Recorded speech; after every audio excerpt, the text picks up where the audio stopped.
안녕하십니까. 토익 예상문제 특강 11월 특강입니다. 저는 이명진이고요. 오늘도 팟7 유형별 문제풀이 전략 알려드릴 건데 역시 3세트 준비했습니다. 단일 지문 letter 편지할 거고요. 이중 지문은 flyer 전단지죠. 그리고 애플리케이션 신청서 한번 볼 거고 마지막으로 기사하고 스케줄 그에 관련된 뉴스 업데이트 3중 지문까지 알아보도록 할 건데 여러분 제 강의 들으시기 전에 문제 먼저 풀고 오는 거 아시죠? 소요 시간 12분에서 10분 정도가 좋겠습니다. 자 그럼 시작할게요.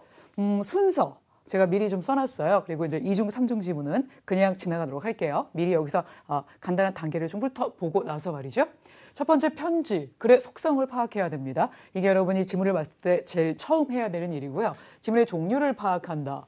지금 같은 경우는 편지니까 뭐 보셔야 되냐면 수신자, 발신자 확인하셔야 되는데 여기 이제 제목이 있는 경우는 제목 봐야 한다 이렇게 돼 있잖아요. 근데 이제 편지도 제목이 있는 경우도 있지만 편지가 제목이 없는 경우에는 어쩔 수 없이 볼 수 없겠죠. 자 그럴 때는 첫 문장 또는 두 번째 문장까지 읽어두시면 좋겠습니다.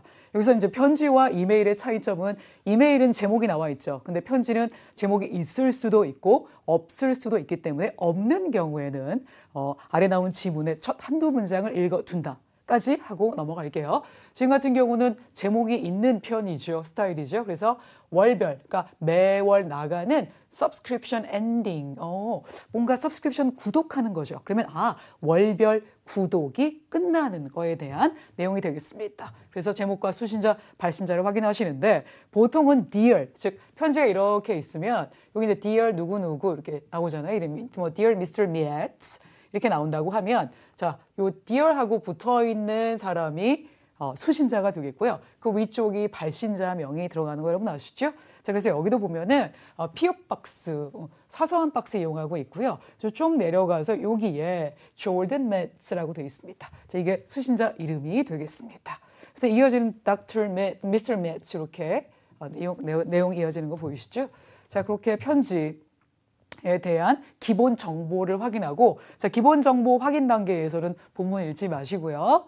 쭉 밑에까지 내려가서 누가 보냈나 봤더니 아까 저 위에 사소한 박스만 나와 있었고 수신자 반대편 위쪽에 그러니까 발신자 이름이 안 나와 있었잖아요. 발신자 이름이 여기 나와 있네. 에스텔 팽이라는 사람이고 영업사원이 되겠습니다. 자, 여기서 associate라는 단어는 뭐 부, 조 이런 뜻도 있잖아요. 근데 그런 뜻 말고도 명사로 쓰일 때 영업사원 또는 그냥 사원의 뜻이 있다는 거 기억해 주세요. 자, 영업사원이 보낸 편지를 여러분 보고 계셨고요. 자, 이렇게 기본 정보가 파악이 된 다음에는 첫 번째 문제를 읽습니다. 아시겠죠? 그러니까 이게 3단계인 거죠. 지문의 속성 파악하고 두 번째 기본 정보 파악한다. 그리고 세 번째가 첫 번째 문제를 읽는 거예요. 자, 첫 번째 문제 읽을 때 봤더니 지금 미스터 미츠에게 보내진 편지의 목적이 무엇입니까? 이렇게 읽었어요. 그런데 보통 주제 목적 문제는 나중에 푸는 게 좋아요. 그 이유를 좀 말씀드리면 보통은 우리가 보는 토익 지문은 다 비즈니스 글이잖아요. 비즈니스 할 때 보통은 주제 목적을 먼저 해야 되는 게 맞거든요. 그래서 보통은 두 갈식으로 이렇게 유형이 이루어지는데 만약에 이 비즈니스 양식일지라도 내가 원하는 내용이 환불해달라는 내용이거나 아니면 배송 불만 아니면 뭐 어디에 좀 투자 좀 해주세요 뭐 이런 내용이 나온다고 하면 즉 상대방한테 뭐 얻어낼 게 있는 경우에는 아래쪽에 주제 목적이 나올 수 있기 때문에 주제 목적을 묻는 문제를 만나면 그런 케이스도 있으니까 그냥 맨 마지막에 풀자는 거예요. 아시겠죠? 그래서 자, 주제 목적을 묻는 문제는 나중에 푼다. 라고 생각하시면 되겠습니다. 그래서 우리 지금 1번 문제를 읽고 답을 찾아야 하는데 1번 문제가 주제 목적이니까 나중에 풀기로 밀어놓고 이제 2번 들어가 보도록 할게요. 자, 그러면 2번 문제 보시겠습니다. 얼마나 오랫동안 미스터 미츠라는 사람이 이북 Unlimited라는 프로그램을 이용해 왔니라는 거죠. 그래서 키워드가 how long이에요. how long 이렇게. 그래서 문제의 키워드를 찾고 보통은 보기를 읽지 않습니다. 자, 보기를 읽지 않는 이유 말씀드릴게요. 문제만 읽고 보기를 읽지 않는다 이렇게 돼 있죠.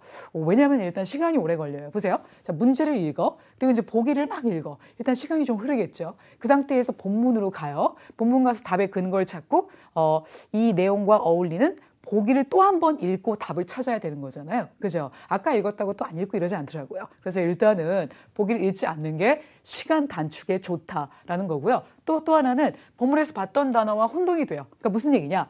아까 보기에서 읽고 들어갔단 말이에요. 그래서 본문에 갔어.